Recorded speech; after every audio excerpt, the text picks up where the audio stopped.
Book of Heaven, Volume 33, October 7, 1935. One who does not live of the will of God forms his living purgatory on earth and in prison. The divine love, a mighty storm, heart-rending scenes. My poor mind feels the need to pour itself into the divine volition as into its own center, and flinging itself into it, it feels the divine breath, heartbeat, love, and life as its own. Who could say he can live without breath, without heartbeat? No one. In the same way, my poor soul would form its own most harrowing purgatory without the fiat, and my human will would cast me into the abyss of all evils. But while I was thinking of this, my beloved Jesus, surprising me, all tenderness, told me, "Blessed daughter of my will, how happy I feel that you have understood that you cannot live without my fiat. One who does not live in it not only forms her own living purgatory, but hinders all of my goods prepared for her. She shuts them into my heart, and causing me spasms of pain, forms the purgatory to my love. She suppresses my flames without the relief of being able to communicate my breath, my life. Therefore I feel my breath being suffocated, my life hampered, without the good of being able to communicate myself to the creature.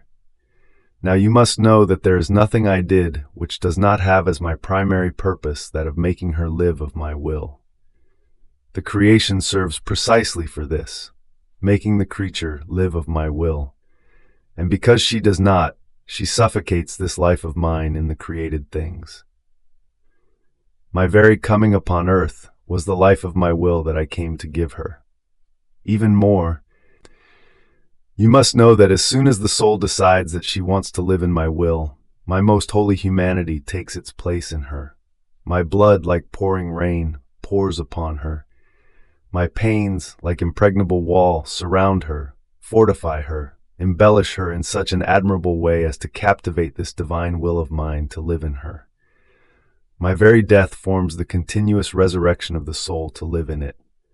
So the creature feels regenerated continuously in my blood, in my pains, in my love, and even in my breath, in which she finds sufficient grace in order to live of my divine will. In fact, I place everything at her disposal, just as I kept my most holy humanity at the disposal of my divine volition, so do I place it inside and outside the creature, to give life to my will in her. Now, until she decides to live in it, my blood does not rain down because it has nothing to regenerate into divine. My pains do not form the wall of defense because the human will forms the continuous collapse of my works, and renders my death as though powerless for her rising again completely in my will. And so my life, my pains, my blood, if the soul does not live of my will, remain at the door of the human will, waiting with invincible patience to enter, to assail her from all sides, to give her the grace of living of my will. And unable to enter, everything remains suffocated in me.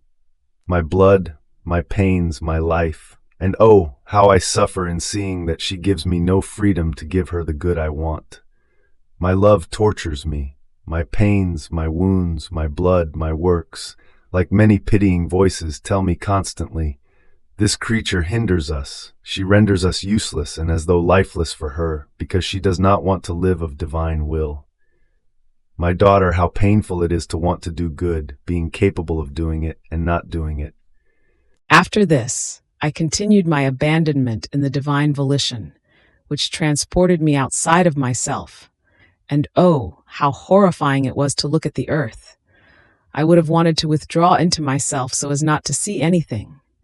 But my sweet Jesus, as though wanting me to see scenes so heart-rending, made me pause and told me, "My daughter, how painful it is to see such great human perfidy.